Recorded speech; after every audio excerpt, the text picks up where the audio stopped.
再来看另一包戏，前负责人郑文迪涉嫌炒股票，赚4亿7千多万，红判当刑哦，结果伊弃保逃亡。嘛，红白讲高等法院合议庭解读科技监控，却无做书面的裁定报告。高等法院暂时开自立委员会，甲庭长区中医法官陈永祥送法官评价。今仔个传出讲，高院的电话记录表亲像是有2种无共款的版本哦。高院是解释讲是当初书记官漏交去，后来有做过修正。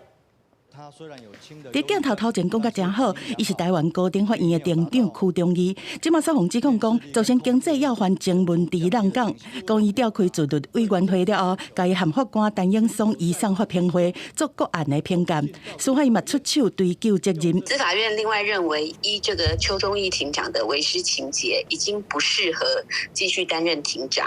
我们后续也会提请人审会免兼他的庭长职务。引起争议的案件，都是另一包戏前负责人郑文迪，伊炒作真侪档准托凭证，互加起来判刑30年5个月确定。伫个去坐监进前，人煞无去啊。当初时，高院合议庭做的裁定相关定数嘛引起质疑。